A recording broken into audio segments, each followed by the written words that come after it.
বলা ছিল যে কোনো কারার মালিক আনি জড় করতে পারে, তাই আমরা এখানে জড়া করে দিচ্ছি। ব্লক কমিটি, ভরাবাজার ব্লক কমিটি জড়া করে দিচ্ছে, বা জেলা কমিটি উপস্থিতিতে এখানে আছে মনোজ দা আছে, এইদিকে সন্তোষ দা আছে, এইদিকে স্বপন কাকা, স্বপন কাকা কোন আছে? স্বপন দা ধীরে গজো কোন দিব? পেঁচা একটু বড় করে, একটু বড় করে, একটু বড় করে। কারা বাজে যে কারা লড়াই আটে আছে, 8 না 9 এটা কি বলছে বলো? 1 নম্বর কারার সাথে জোড়া হচ্ছে। 1 নম্বর কাড়ার মালিক আমাদের কি নাম হচ্ছে? বিভূতিভূষণ মাহাতোর কাড়ার সাথে জোড়া করছেন বনমালী মাহাতো আরাহাসা, বলরামপুর থানা থেকে আগত বনমালী মাহাতো আরাহাসা ভার্সেস বিভূতিভূষণ মাহাতো আরাবাজ। তো উনি উপস্থিত হয় নাই, ওনার ছেলে আছে নাকি? মাইক্রোফোনটা ওনারা দেখতে পাচ্ছেন, ওই যে বিভূতি বাবুর ছেলে আড়াবাজের আর বনমালী বাবু আপনারা দেখতে পাচ্ছেন। ওই যে 8 আসিন লড়াই আড়াবাজে 1 নম্বর কাটার জোড়া এখানে আমরা কনফার্ম করে দিলাম। প্রাইজ 51 আছে, 51,000 আছে। স্বপন দাকে দিচ্ছি আমি মাইক্রোফোনটা। জেলা কমিটির যে রুল রেগুলেশন আছে, ব্লক কমিটি এবং জেলা কমিটির মান্যতা বেসিসেই মানে কাড়া লড়াইটা হবে 2026-এ যা রেজুলেশন হবে।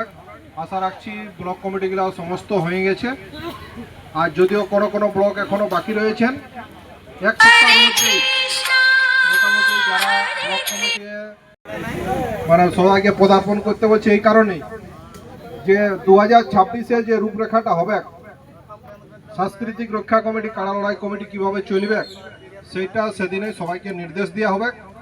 তা সত্ত্বেও ঘোষিত কর্মসূচি ইনারা দুজনে ফলো করে চলবে, এই আশা আকাঙ্ক্ষা ব্লক কমিটি এবং জেলা কমিটির কাছে তারা ওনারা দুপক্ষই বার্তা রেখেছে।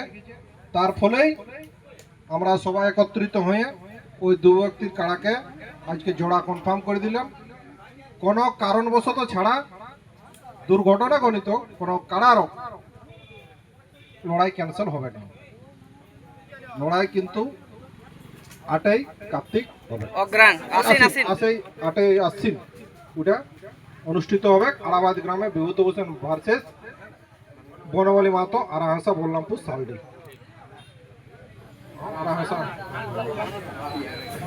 আরাহাসা এরপরে 2 মালিক আপনাদের সাথে বক্তব্য পেশ করছেন। আমার জ্বর হয়ে গেল বনমালী আরাহাসা, বলরামপুর থানা। তো দাদা বললো যে 15-20 জন ঢুকবো, তো যজন ঢুকবে 30 জন ঢুকলে কোনো অসুবিধা নাই। আমার ঠেস দেওয়ার পরে 3 জন 4 জন থাকতে পারে, কোনো অসুবিধা নাই। দেখো আমার বাপ বুড়া বটে, হ্যাঁ 3 জন থাকবে, তো আমার বাপ বুড়া বটে, আমার থেকে রাখতে হবে বাপকে। 4 জন থাকবে, আগেই বলে দিচ্ছি। বাবা থাকবে কি আমার পরিষ্কার, 4 জন থাকবে কি, কোনো অসুবিধা নাই।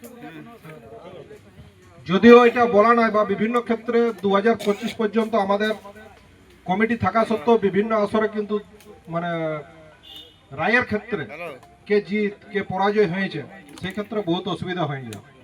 তাই বলছি জেলা কমিটি ওই মানে মানে বিভিন্ন দিক থেকে যেটা পর্যালোচনা করে হয়েছে, সেই জায়গায় কেসিআর মনোজ বাড়ি যদি উনি উপস্থিত থাকেন, উনি মাঠের মধ্যে জেলা কমিটির মধ্যে একজন থাকছেন।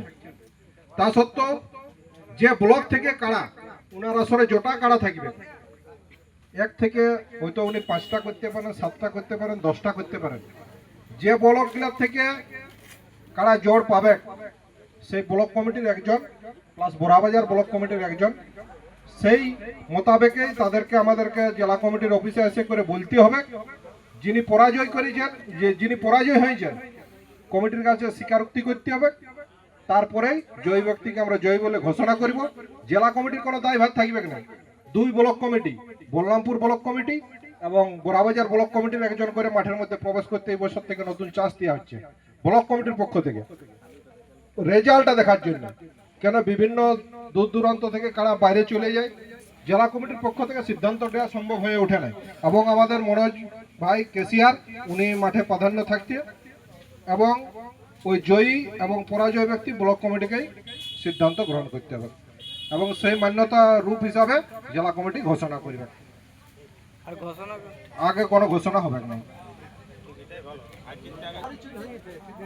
যিনি জোড়া পেয়েছেন বলরামপুর থেকে আগত বনমালী বাবু আপনাদের মাধ্যমে কিছু তুলে ধরছেন। নমস্কার, আমার নাম বনমালী মাহাতো, গ্রাম আরাহাসা, পোস্ট অফিস হচ্ছে বেড়াদা, থানা বলরামপুর, জেলা পুরুলিয়া। আরাবাদ মেলা কমিটি এবং যে আমাদের ব্লক কমিটি বা জেলা কমিটি আছে সকলকেই আমি নমস্কার জানাই। এবং আমার কাড়াই তো মানুষ মারা ওটা সবাই জানে অবশ্য, আর অনেক অনেক জায়গায় দেখেছে।